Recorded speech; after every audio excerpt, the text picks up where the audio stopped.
Are we welcome? So we're doing one about gear storage? Another episode of Bonfire, and we're going to talk about gear storage. All right. Not really gear storage. We're going to talk about hard-sided gear storage because we like.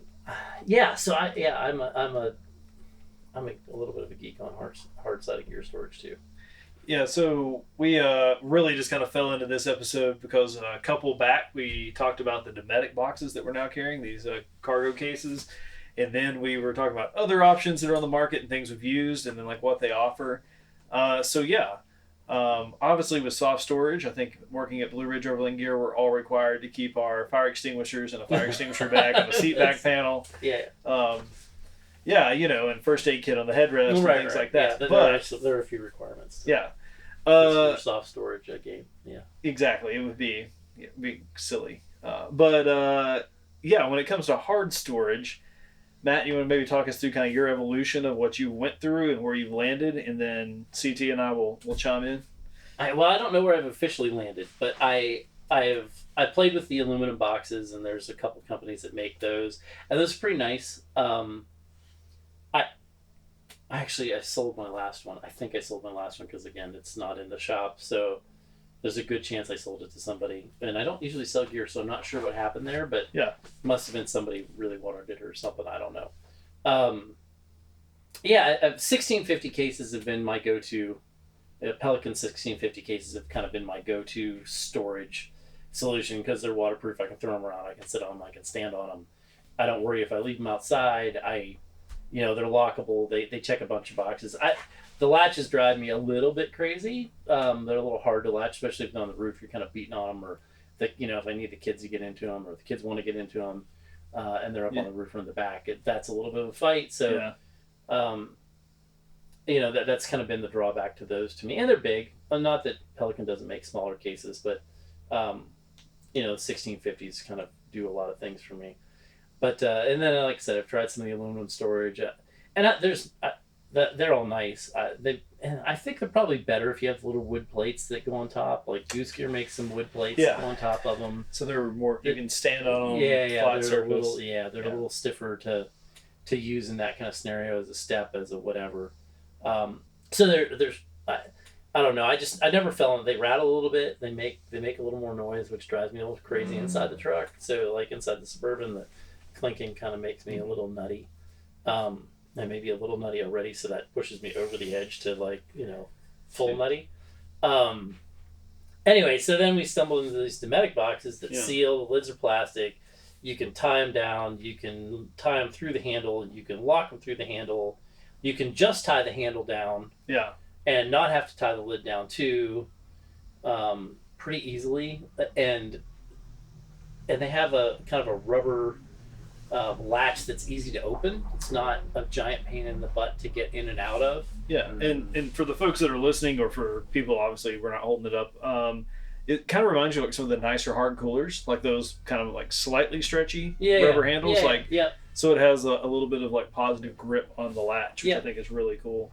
Yeah, and the lid is just, I don't know, that they for what they cost, that's the other thing is, they're a pretty economical piece. Yeah, so there's the bottom. Handles on the side. The size works for me. It's a little smaller than like a 1650 Pelican, but yeah, that's what I was just looking at. And it's slightly bigger than like the front runner cases, which I want to talk about a bit too, because they're 50 liters. Yeah, so that's what I was looking at. They're good size. And there's another one of my favorite things is the lid only goes up vertical. It doesn't fall all the way back. It doesn't flop over, or it doesn't come off. Yeah. Because that drives me, not that it drives me crazy, but I'm prone to sitting at some place and then driving away. I have front runner boxes, CT. I think you've got some, that's the thing. Fine, you lean but up the lid. I'm always hurting my thumbs on those latches. Either putting them in hurts and popping it off hurts. Now, and I don't have front runner boxes. We're not. And they don't have, but they're good. And they're probably they're good. They're very durable. I don't know if they have rubber seals though, but that's another option for stacking. They don't. And something I've noticed, it's kind of funny because Dometic owns front runner outfitters now. So like the Wolfpack, I've got a couple. I've got 4 actually, and I've never had a latch break.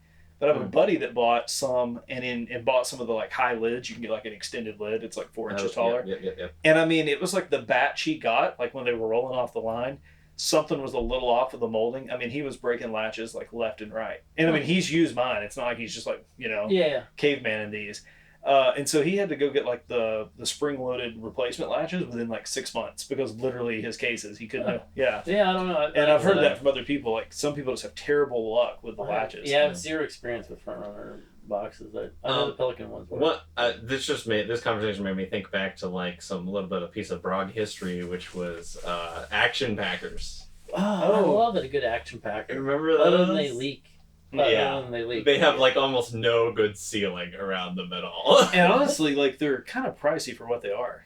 Yeah, right? Like you could find them on sale and you get them for like $40 $30 Oh wow! See, I've never run up on them that cheap. Yeah. Yeah, well, that might have been when they were like new. A lot for what they are. Yeah, I don't know. They're pretty nice. We used to make a tie down for them because that was always my complaint. Is they were really hard to tie down. They didn't tie down well, and I wanted. Which going back to this. Right, easy to tie down. Yeah. Strap through the handle, strap through the lid. Yeah, and I wanted a way to tie them down and keep the crap out of them, so we made like a tarp cover for them. Yeah, I remember that. That was one of the first product videos or new product things. That was right when I started. Really? Yeah. Okay. Yeah. Geez, yeah. We used to do a chainsaw tie down and a tie down for those boxes because again, same thing. It was.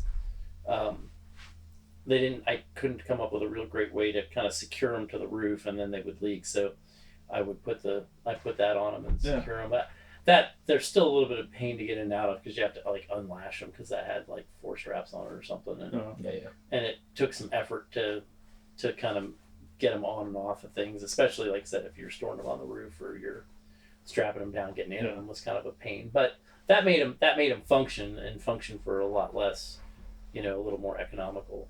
Than some other stuff. Yeah. I was going to say one thing with the front runner Wolfpack. I was always so impressed with how well they stack. Yeah. When I had my Tacoma, 2 fit between the fender wells really well, and I always kept 2 underneath. I had the camper shell in there, so I kept 2 with kind of just like some tools, air compressor, stuff like that.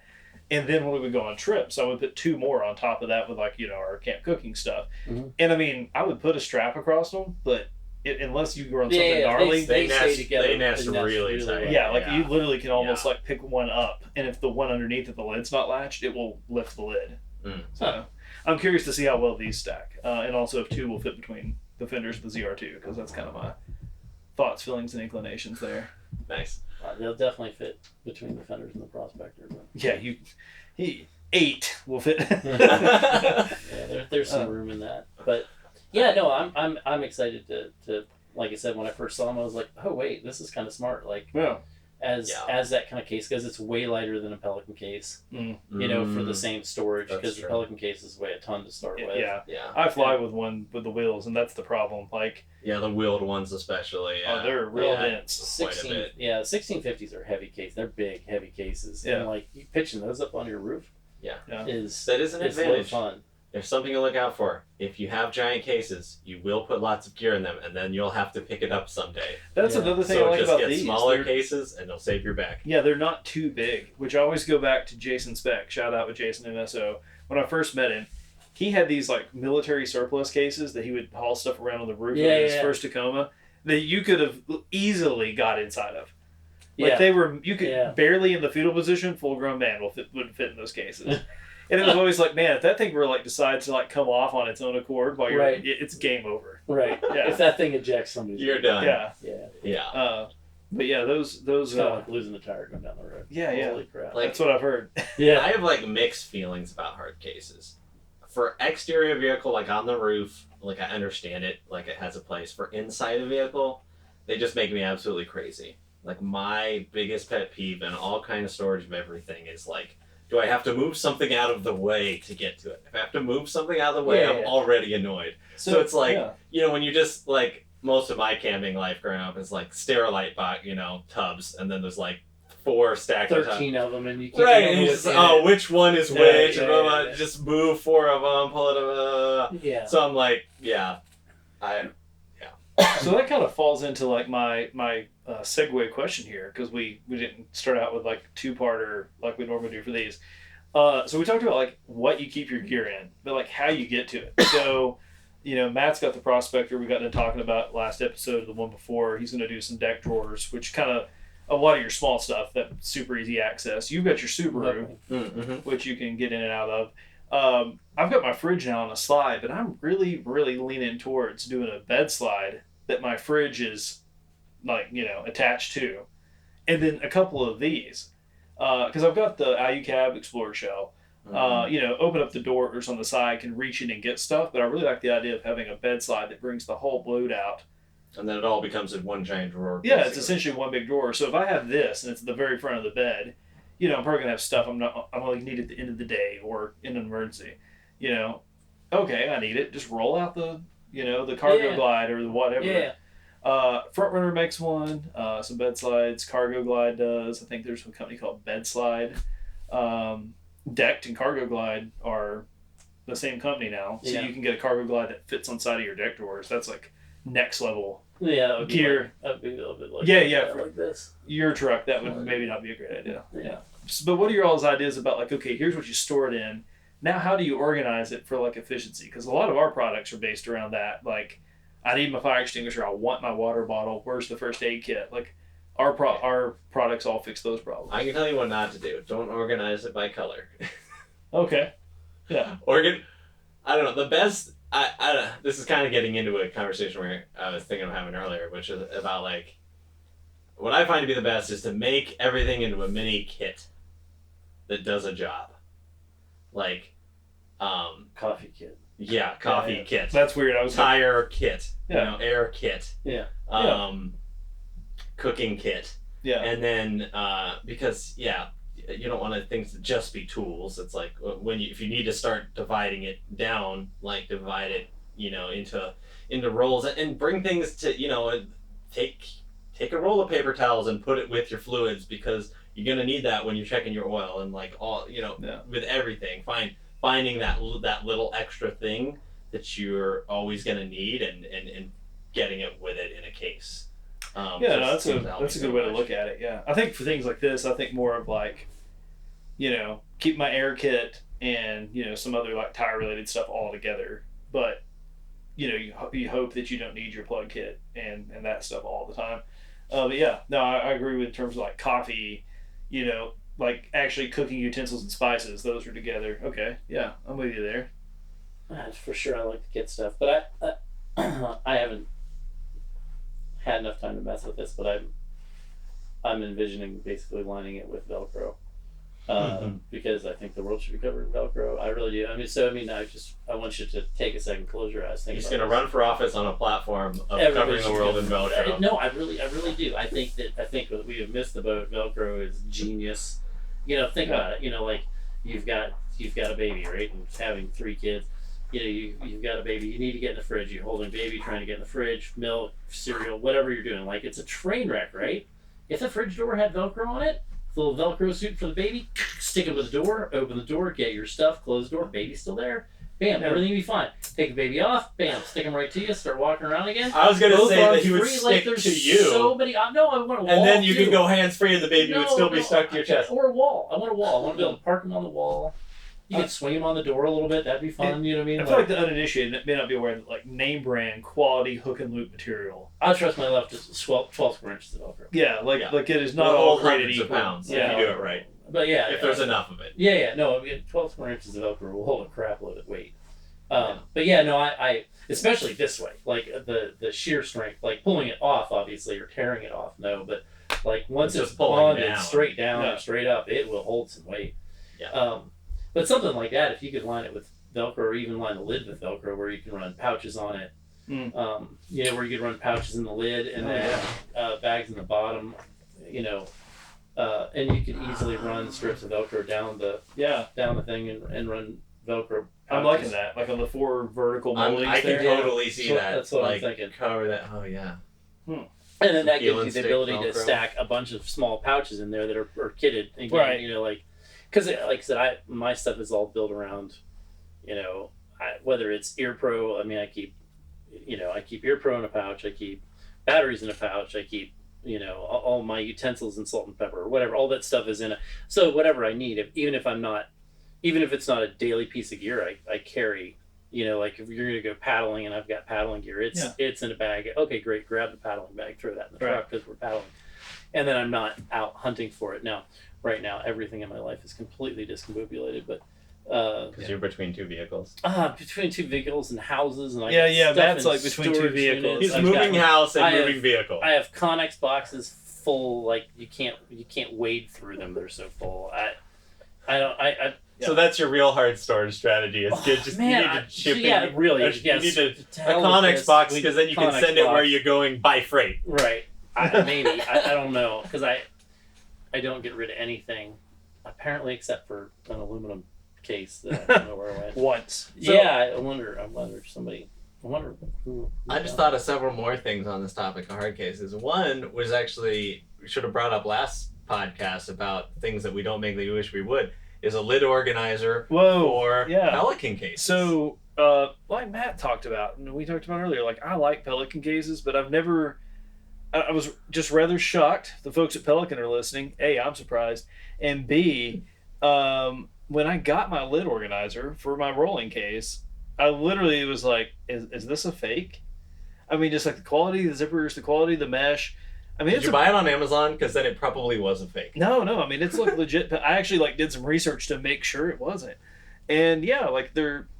Obviously, I'm in the soft goods world, so like maybe I'm a little more sensitive to this stuff. But like the quality of the mesh, the quality of the zippers, all that, it's still pretty useful. But like, I totally wish we just had like a Velcro insert that you could boom, 6 screws, and then I can take all my GP pouches, or all my Velcro pouches, I should say, and kit it however I want. Because the way I travel with that, like, trying to think, last time I took it was when I flew down to Atlanta. You know, it was 3 days. I literally had like bathroom stuff in one of the pouches on the lid, socks in one other, underwear in another, like contacts and glasses in another, and then the bigger one was like electronics, so like chargers and stuff. But like the zippers, like I mean, you shove like one too many pairs of socks in there, and they split, and it's like, oh gosh, this is game over. My 1650 cases I've built like Pal's Molly panels for.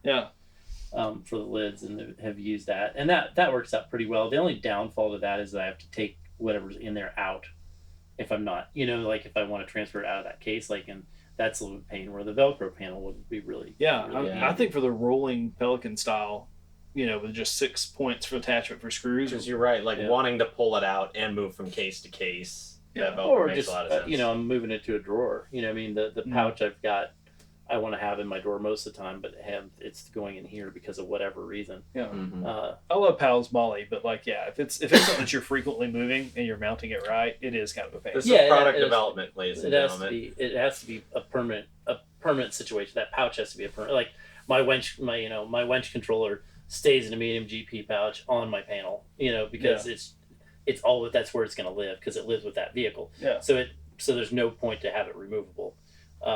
There's stuff like that every vehicle's got that I don't need to be removable. That my fire extinguisher is always in there. It's always attached to the panel because I'm not taking it off. I mean, I'm not taking it out of that vehicle and putting another one. If that vehicle didn't have one, it's I'm gonna go get one for it because I'm gonna travel with a fire extinguisher. Except right now in the Prospector, hopefully by the time this airs, I'll rectify that. But at the moment, I don't. Oh, maybe I do have a fire extinguisher in there. So one thing we took one to Bristol. I was gonna say that's a lie. There's fire extinguishers, Prospector. One thing I realized that I use hard cases for is my camera stuff, and I did that for kind of a different reason than I do now, and it was back when I was working like more like freelance film crew stuff, and you'd run into these like camera operators that own their own camera bodies and whatever.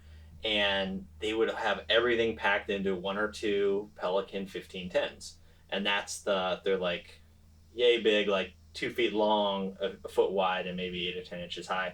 And it's the Pelican case that you can take on an airplane. It's just that carry-on size, and it's got wheels and whatnot. And they make like a camera insert for it. But like, I've never actually flown with it because I thought I was gonna go in that like more film crew direction, but man, I can throw it in a vehicle, and I don't have to worry about it. I don't have to think about what you throw on top of it. It's like, I can chunk it in the bottom and throw it in with the rest of the gear, and I don't care. And man, on 100%. all those trips with Jason Speck, Mountain State Overland, like that, used that case and it was just a godsend. Yeah. I absolutely love it. It's what I use for a carry-on. Like, got it, pulled the foam out, stuck their subpart organizer in the lid, and that's what I used. Yeah. I mean, that was how it went. But I mean, it's still working. I feel like the organizer always a failure point. But yeah, I was in Flagstaff where, itty bitty airport, pull up, walk down the steps, you wait for them to get your luggage. I never forget, they like wheeled it out and then they like flipped it over on the front to slide it, and I was like, and then when it got to me, it was like, oh, like a light scratch, a little of this. It was like, oh wow, holy crap, like. Yeah, mine looked like they'd been run over by a truck, but. Now I did learn that if you have a plastic bag inside of it and you fly with it, you should really make sure that the pressure vent is clear. Pressure vent needs to be open. Yeah, I made it to California and was like, oh man, like the latches weren't latched, but it was still held shut. Yeah. That's how much it had like the suction power inside. Yeah. And I released the vent and was like, that didn't do anything, and it hit me that I had some like dirty boots. Stuff in the way. Yeah, dirty boots in a plastic bag. So it had sucked it to the pressure vent. Yeah, and so Griffin Pocket Tool, shout out to Casey Deming, cracked that baby out and like literally like had it in the latch going, like try to like get that pry bar tip in there, popped it open and it gave a good in the lid, popped back up. Yeah, it was fine. Like that's funny. Casey to the rescue. Yeah, I mean it was Griffin Pocket Tool to the rescue. Probably an inch depression in the center of the lid. Yeah. So well, neat. Yeah. Well, good. We got anything else on hard storage that we should be talking about? Because I think unless we want to talk about drawers, but that's probably its own conversation. That's poof. That's a deep hole. That's a deep hole. Organizing drawers is my nemesis. All right. Well, now we've got two future topics, so we're all set. So you're gonna have to tune in for all of that goodness. The new Blue Ridge Overland Gear Storage Podcast. If you have any like hard case suggestions, I'd love to look at other stuff. Again, I'm kind of a nerd about all that, but I'm kind of excited to put some time in. Leave them in a comment down below. Yeah, I'm kind of excited to put some time in with these because I think this Dometic box is kind of a Pack H50 hard storage. Yeah, I kind of think that's going to be an interesting piece for me. So this has been the Blue Ridge Bonfire from Blue Ridge Overland Gear. Totally forgot to mention that. If you're wondering why we're talking about all this gear, we're working Blue Ridge Overland Gear. Yeah, where we don't make hard cases. But we love them. Yes. We do have an effect. Kind of like pizza. We don't make pizza, but we love them. We eat a lot of it. We eat a lot of pizza. All right, bye everybody. See ya.